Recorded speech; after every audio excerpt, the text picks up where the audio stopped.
Welcome to the Franchise Woman Podcast, where passion and purpose collide, profits are made, and relationships forge. I'm Rebecca Monet, CEO and Chief Scientist at Zoracle Profiles. I'm here with my co-host, community advocate, speaker, author, and entrepreneur, Tracy Kawa.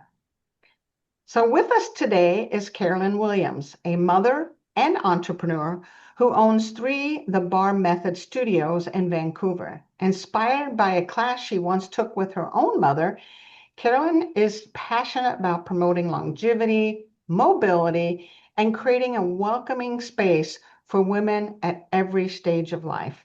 The bar method continues to stand out in the ever-evolving fitness industry through its elevated, science-based approach to movement and a strong sense of community. With members across North America, the bar method offers versatile workouts, best-in-class instructors, luxurious studio environments, and a supportive space where clients can feel empowered, connected, and strong. Carolyn, we're so grateful that you carved out some time for us. So thank you so much. Thank you. I'm very excited to be here today. So, Carolyn, I understand that you started out in retail. You spent about 10 years approximately in retail. So, tell us about that pivot into franchise and into finding the bar method. I was in retail buying, working for lots of very large companies. I all the while was a marathon runner, so I always loved fitness and I loved exercising and movement. And I took my first bar method class in 2007 with my mom. And to me, it felt like a carrot dangling. I'm definitely a bit of a type A personality in that if I see something and it's hard for me, I want to get good at it. Mm. And this was exactly that. I felt like there was a carrot that was so juicy, it was so hard, but hard in a way that I had such an appreciation for. I had been running marathons at this point for maybe 7 years. And the moment that I started doing the bar method alongside my running became so much better. My body became more efficient. I was faster. I no longer had the injuries that I was getting from when I was just running.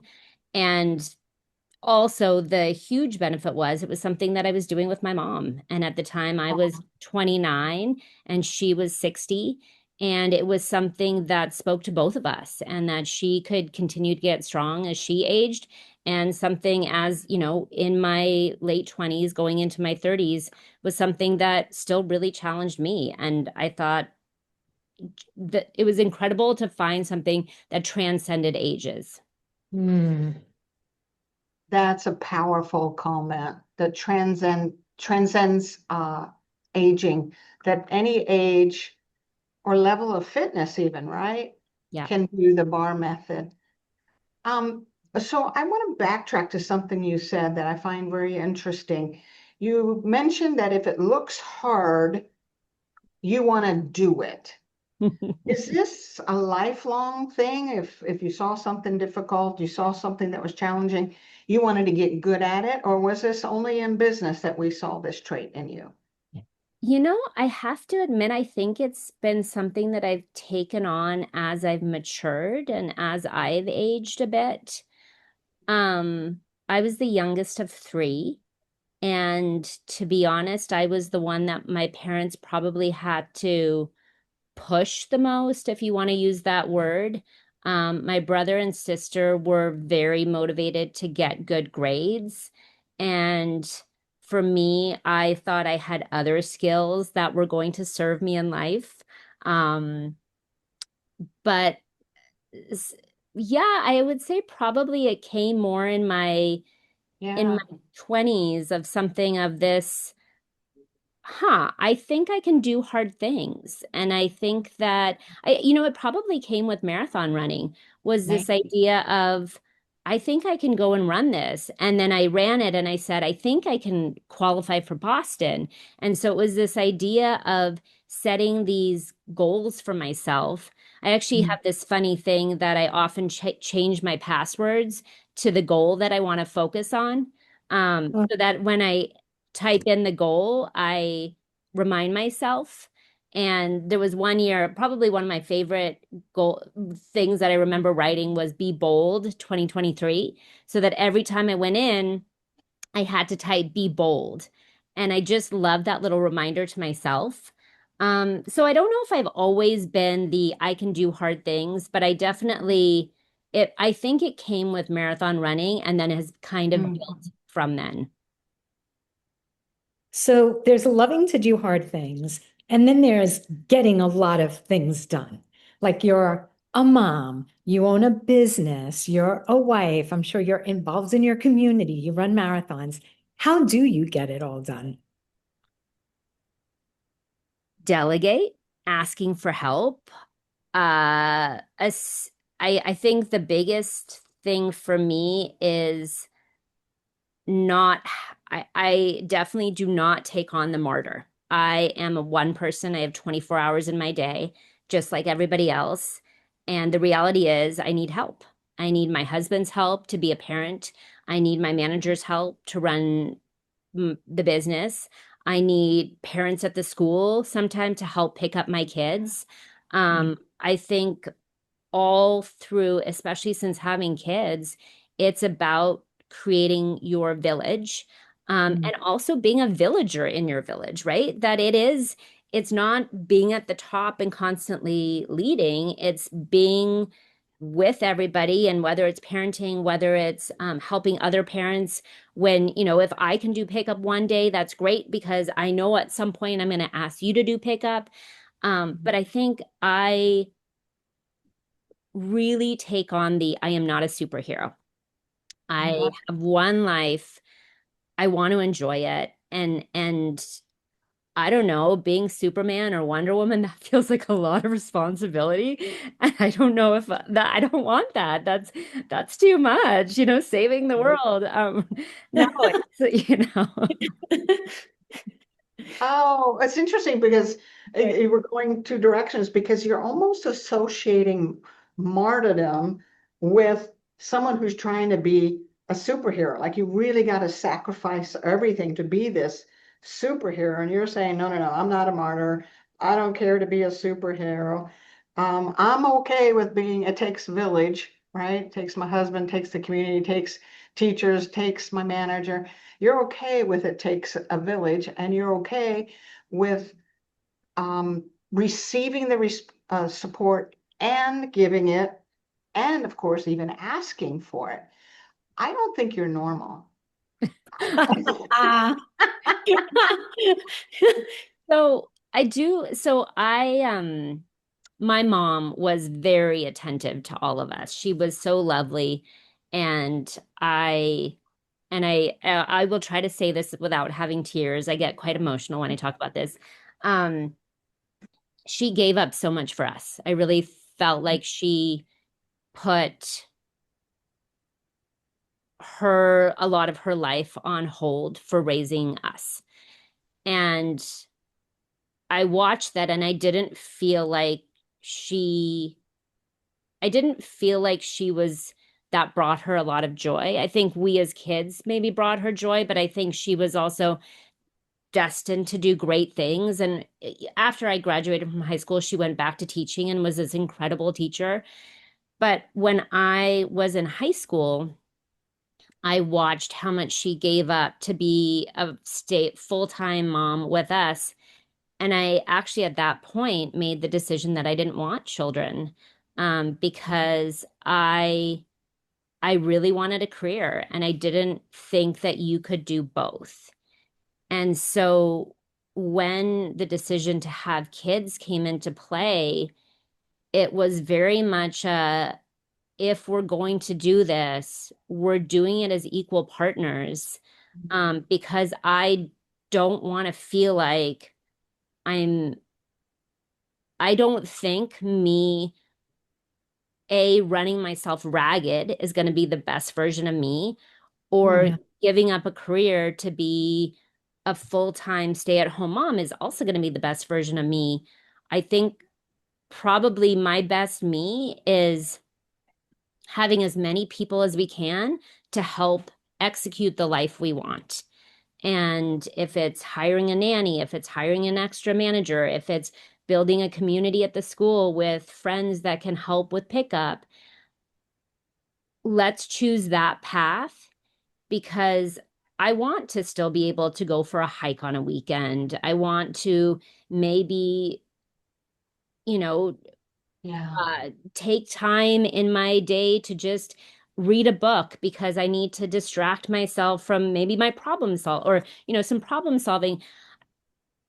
I just, we don't actually have the capacity to run at 100% for Mhm. have 14 hours. We don't have that capacity. And so I would rather make, if we have a 24-hour period, how can we take the couple of hours and be really good at those couple of hours and then Yeah. ask for help with the other hours? You just reminded me of this meme, and this is not my philosophy, and don't shoot the messenger, everyone, but I saw this meme on Facebook that said that when you ask your husband to pick up the kids, it's not as a favor. Newsflash, they're your kids too. And it just like, it was funny to me because there are a lot of couples that think that way, or like maybe some moms that are more apologetic when asking. And you're bringing like a really good point that the conversation is ahead of time where you're saying, hey, we're going to do this as partners. And I give you Yeah. guys a lot of credit for doing that, for sitting down and communicating that way. That's phenomenal. I do think we have the advantage. So we've been together 29 years and we have our oldest is 13. So we had a lot of years before Yeah. to really establish what we wanted our life to be. And I feel very, very grateful that we had that time. He's my best friend. He's the person that I want to hang out with the most because I think we approach everything as a partnership, right? It takes away that element of resent. Um, because again, he's not doing me a favor. They're his children too. Yeah. Imagine that. And they look a lot like him, so they are definitely his Oh, children. there you Proof. go. As you were speaking, I could see the emotion as you were talking about your mom and the sacrifices she made. And I had never really, and I'm getting chills thinking about this, saw something from a child's eyes, that you saw the sacrifices she was making. And it pained you, hindsight, do you think that had she made different decisions, that childhood would be different? Do you think you would have turned out in a different way where you were ready for challenges more early on rather than as you became an adult?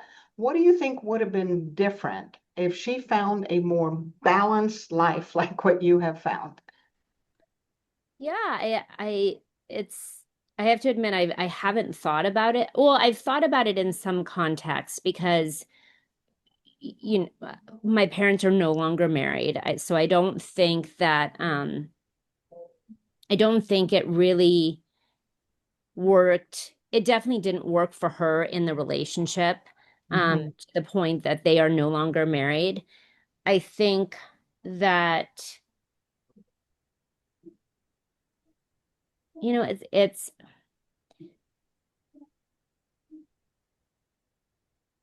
I think that if she had had that external job that really brought her fulfillment, I think it probably would have brought more joy into our household. Mhm. Um, and I think I've always looked at her as someone who was so strong, but I think that it I think I saw her as strong for to kind of diverge a bit. My parents both were born in Zimbabwe. Um, Hmm. we then they lived in New Jersey, then in England, and then I was born in South Africa. And we left South Africa in 1982 with 4 suitcases, moved to California, and sorry, now I'm gonna get emotional and started over. And so Yeah, I see they were immigrants, and they were immigrants that was very much work hard. That is the way of life, was work hard. And I see both of my parents as having their own struggles. My dad was here in the US, um, providing for a family of five when he was basically starting his career over, and really trying to maintain an income to give us a good life. And right. in many ways, we had a great life. I was very fortunate. I had my university paid for. We traveled as a family and got to experience things that a lot of other people didn't get to experience. But the flip side is he wasn't a partner to my mom. And Yeah, mom then was very much kind of on her own, dealing with raising children, dealing with running a house, and he was quite traditional, and he wanted my mom to be home. Um, so do I think, how would I be different if she had not given up so much for us? I mean, it's tough to say. I think, my work ethic definitely comes from both of my parents. Were mhm, hardworking. My dad was an entrepreneur. He ended up starting a company when I was in fifth grade. Um, I think so much of who they were definitely framed who I became. And I think probably the biggest thing would have been, I think, if she had been able to do more for herself, I think she would have had a lot more joy in her. And I think joy probably would have been the biggest factor that I would have seen as something uh, that would have changed how our family felt as a family. absolutely. That makes total sense the way It you're does. describing it. Yeah. You said something about this partnership you have with your husband, and that in your life as a child, mom didn't have that opportunity to have a partner. But the reverse is also true, right? Your dad didn't get to have the kind of Um, partnership, the kind of take some of that burden of the financial off his shoulder. So they both were in an awkward place doing the best they could with traditional roles, right? Yeah, Uh, and it's actually, my dad and I have had, as an adult, I've gotten to have a lot of very candid conversations with him, which I am so grateful for. Um, and I now have gotten to see as an adult how he struggled in mhm. his role, and have such an appreciation for both of them and what both of them did, not just trying to start a new life in the United States with no family. Um, yeah. but Wow. no, I have such a greater understanding for both who they both were while we were, all living as this family of five, and while I was becoming the person I am today. That's amazing. I got this visual as you were talking of two circles, right? Here's dad doing his thing to support the family and mom doing her thing to support the family. And one would assume that ultimately they would overlap like a Venn diagram, but they never did overlap, which I find very interesting. And I never really thought about it like that. Like you can, two parents, right? They can have the same goal for the family, yet their interests or their communication or where they meet never intersect. Or I mean, not never, but Oh, it and doesn't gel.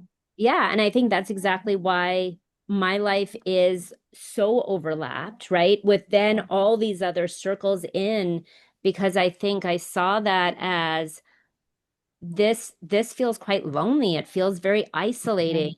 I think as humans, we are like giraffes or elephants, right? We're living we need to live in herds where we rely on each other and we have the support of each other versus I think watching my parents in such isolation, especially without the help of their family.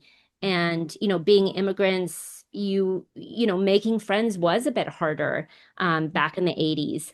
So I think it was looking at that life and really as much like appreciation and gratitude I have for the upbringing I have, I I wanted to create a life that was very different.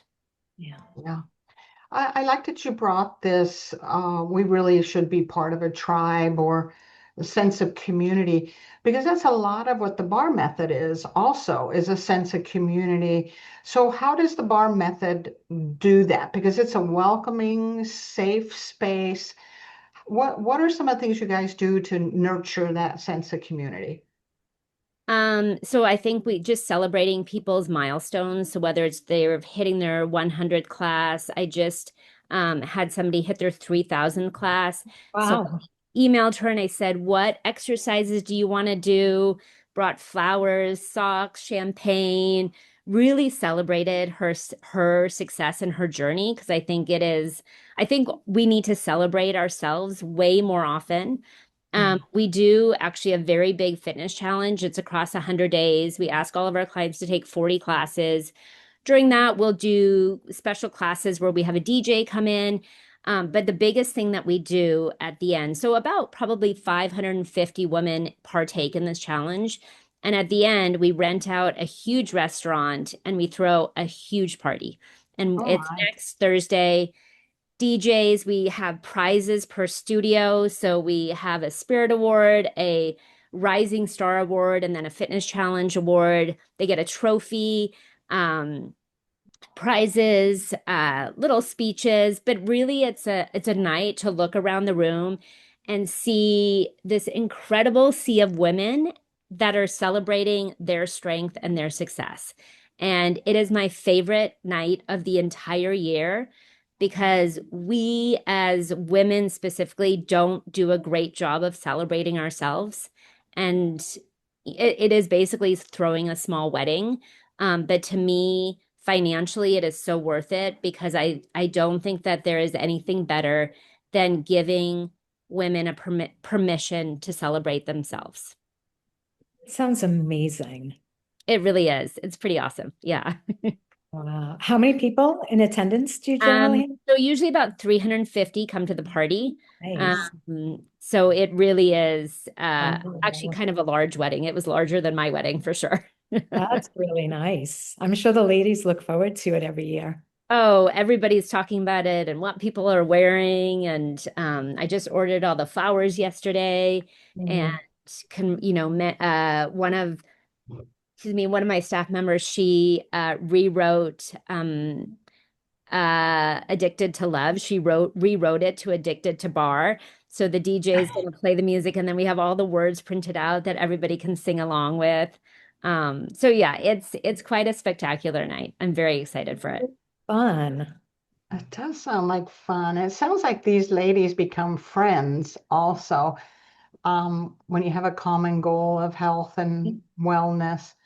There's another thing that the bar method focuses on, and that's um, mobility and longevity. So not just strength, but mobility and longevity. Um, Share with us a little bit more about that, why that's so important, and how we go about that. Yeah, so actually, so last week we hosted at one of my studios, we hosted a pelvic floor workshop. So we had a physical therapist that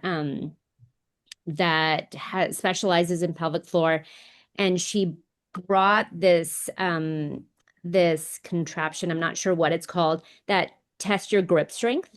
And so all of the women in this workshop were lining up to get their grip strength tested.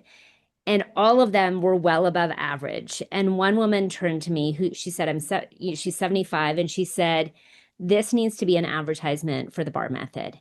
That all of us here are coming, we take class regularly, and look at how strong we all are." So I think, going back to, so my mom now will be 79 in June. She still takes class. Um, and it keeps her mobile. It also gives her a place to go and see her friends, see Yeah. people. Because I think when we talk about longevity, often we talk about um, grip strength, balance, flexibility, all of that. We don't talk about longevity in terms of friends, Community. community, Yeah. right? Coming in, feeling like somebody's expecting to see you and you're showing up for them, right? That mental stimulation of learning somebody's name for the first time and then seeing them again next week and seeing if you can remember their name. I think, Bar Method also does an amazing job. So my son, who's 13, just started taking class on Saturday, and it's been quite interesting journey. Um, So he cute. he's really struggling. Well, first of all, there's no mind-body connection, right? He's 13, so he's Bambi, little legs, little arms, not a lot of core strength. He plays soccer. But he has yet to develop how do you engage your abs, right? How do you engage your left bicep? How do you engage your right glute? And that is something that the bar method teaches you. It creates those neurological connections from the brain to the body. And when you have that connection with the body, you actually are able to challenge yourself more and more and get stronger quicker because you have those connections. And I think the bar method does an amazing job teaching us creating those connections, those neurological connections, which is just, again, another part of how do you stay mentally stimulated while you're working on your balance, while you're working on your muscle mass, your bone density, all of those things. How are you also staying mentally connected with what your body is doing, plus the community? That body mind connection, that's so Yeah. important. Share with us your instructors.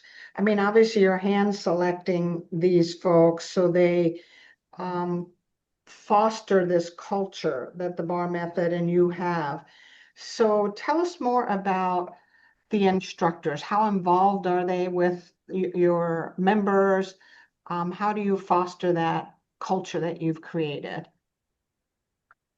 I mean, I think it is a big culture of setting the example. Mm. I still teach 10 classes a week. I go between the studios all the time. I remember all of our clients' names. And so for me, it is really important to me to set the standard of what I want for the studio, right? Set what the priorities are. The priorities are seeing people. On Sunday afternoon, even though it's Sunday afternoon and the studios are closed, I'm coming to the studios to do sometimes one-on-ones with clients. And I think that for me, I can't expect behavior that I am not showing myself.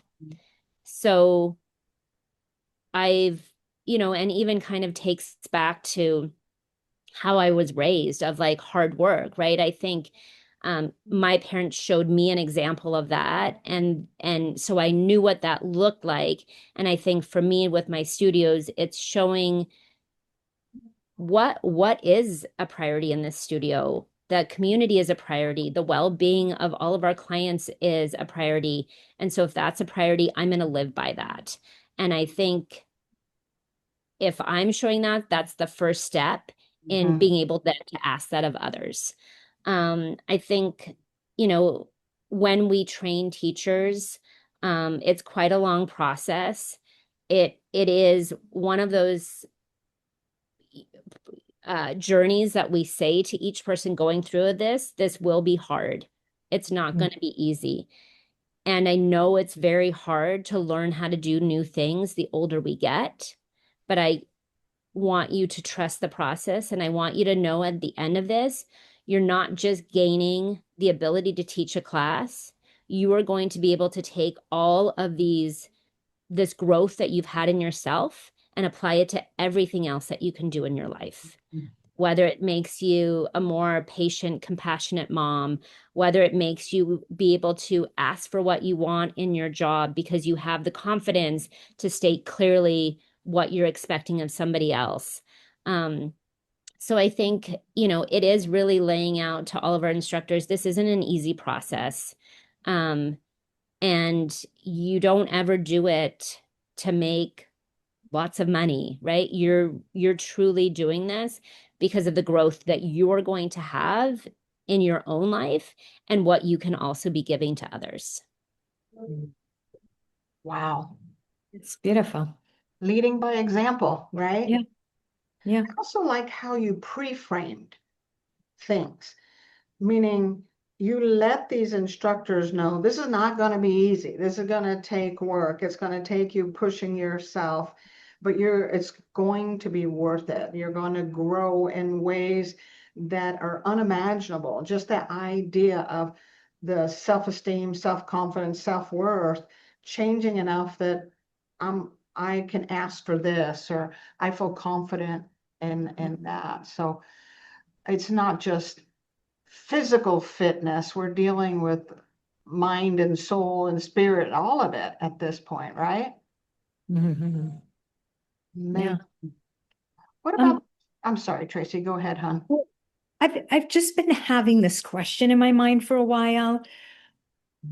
When you talk about asking for help or asking others to participate, I think a lot of times there's this feeling of vulnerability that comes with that. Like, I'm not as independent as I look, I need help. I was just wondering if you could speak to that for a minute. Yeah, I mean, I think that, um, you know, I kind of joke back to the being the youngest. I have a little bit of a joke that if somebody wants to offer me something, I will say, "Excellent, thank you. Is there any more?" Um, um, I I think that there's definitely a vulnerability that comes in asking for help. But I also think I always like to weigh out, well, if I don't ask for help, what does that look like? And which path looks better to me? Is it a Mm, little bit like putting my pride aside, uh, o- and creating something that feels more sustainable, creating something that feels more inclusive, creating something that feels more community? Or is it like, oh, I'm too, I want to be too independent? I think independence is this funny thing, right? On one hand, I'm trying to teach my kids independence, right? You can put a piece of toast in the toaster. You can do that. You can even start a load of laundry. So I think that there is a lot of value to independence, but independence doesn't have to mean doing everything you're doing it alone, right? My two kids, if they did the laundry together, how great would that be, right? They're figuring out skills, but they're not doing it by themselves. So I think that we we sometimes, I think, confuse independence for like almost isolation. Or maybe not isolation, but the point is it doesn't have to be by yourself. mm, I like that you drew that corollary, because you're right. When I think independence, I do think me, myself, and I. I don't think community, we're going to do it together or side by side. I'm still independent. I can do it myself. right. It really is isolating, isn't it? I hadn't thought of it being Yeah. so isolating. The other point you made, which was about pride, and I think this is where you were going with it, Tracy, that we have to put our pride aside sometimes to ask for help. And not all of us are good at doing just that. But that isolation piece really hit me hard, because that's an issue I have and where I don't ask for help. So thank you for making that crystal clear to me. I want to make sure I cover one more thing before the top of the hour. What about the future? What does the future of health and wellness for women look like for the MORE method, or where do you think things are going in the future?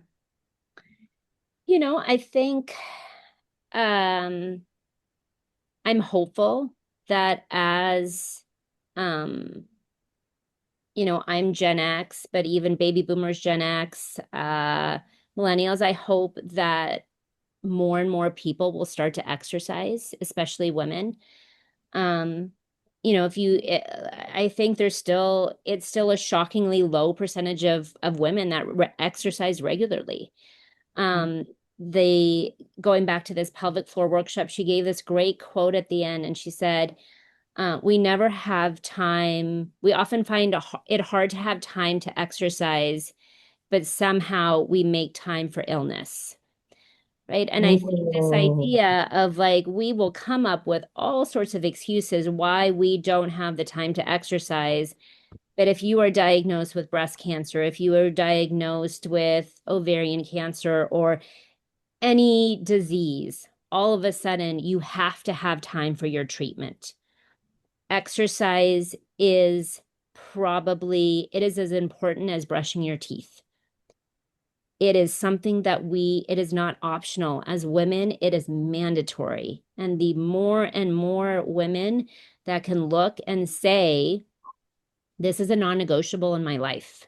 Whether Mm-hmm. it's saying to your husband, whether it's saying to your partner, whoever it is, your boss, or whatever that person is, exercise is mandatory in my life, and I need to make space for it because I do not want to be making space for whatever illness is going to come if I don't do this.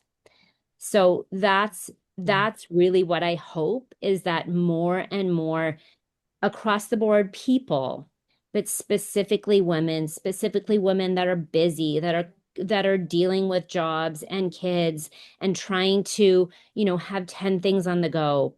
Prioritize yourself now. Prioritize your health now. At some point, you're going to be forced to. It's way better doing it when it's through a form of exercise, when it's about getting stronger, because also that strength is going to help you in all the other, it's going to help you as a mom, it's going to help you in your job. So take the time now while it is, going to positively impact your life in so many ways. yeah. Well said. Well said. We're at the top of the hour, ladies. We could talk about this Oh, forever. so Um, fast. so how does someone learn more about the bar method and or learn more about you? The bar method, I think there's a lot on the website. Well, there is, I know, a lot of on the website. I think if somebody also decided they wanted to start a franchise, there is that information on the bar method website, with contact information as who they can reach out to through the bar method headquarters. With regards to me, we have a Instagram page. I have to admit, because back to my strengths and weaknesses, it's not my strength. But through that, you can always get in touch with me. Um, and Bar Method Vancouver. I think I'm relatively all over the Bar Method Vancouver information. I love connecting with people. I love connecting with women who are looking for, whether it's making changes in their life or just even um, support in how do I ask for help. Because I think it is a hard thing for a lot of people to do. Once you start doing it, it kind of hopefully becomes a little bit of, I can do this. Okay, I'm gonna do it more and even more.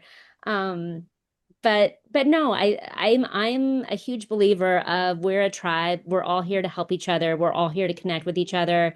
Let's make the world feel smaller by knowing more people. So if you if you reach out to me, I absolutely will get in touch with you and respond back. Wonderful, wonderful. I'm taking a lot away from this conversation, Tracy. I'm guessing you are too, hon. Yeah.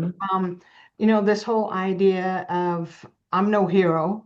Hmm. and that when we get overly independent, we actually are isolating ourselves. That to me was, I mean, you said a million things today, but those were the ones that like, oh my gosh, this is going to be my new mantra, right? So thank you so much, Carolyn, for sharing that with us. And Tracy, I'm going to have you with your closing thoughts. Yeah, those were good points, Rebecca. For me, Carolyn, I'm just very inspired by your quiet humility.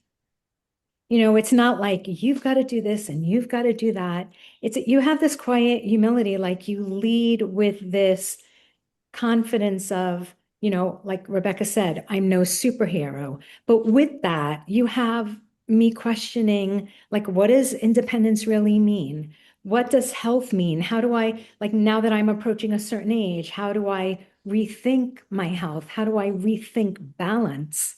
So I'm just very inspired by this conversation to do all of that, to rethink these things. And we just owe it to you. So thank you. And I'm sure a lot of our listeners are going to be rethinking these certain points. Yeah. Well, it was a pleasure. So many things you don't almost know that are in your head until somebody's asking you the Yeah. questions. And then you start verbalizing what's going on in your head. So Yeah. thank you for almost summarizing various things that I've said, because I listen to them back and I think, hey, wow, that actually sounds really good. And yeah, I do that. And so this actually has been a very help. It's been a great experience for me as well, because I've really enjoyed being asked these questions that I don't think I think of all the time. So thank you. Yeah. Yeah. Being Absolutely. excavated, right? Being Yeah. excavated and having all of that like dug out, right? Yeah. No, that's the perfect Great. word for it. Yeah. It's great. So thanks again, Carolyn. We appreciate you. And thank you to our audience. Make sure to like, subscribe, share, comment on this interview with Carolyn Williams. And we'll see you next week on another episode of the Franchise Woman Podcast, where passion and purpose collide, profits are made, and relationships forged.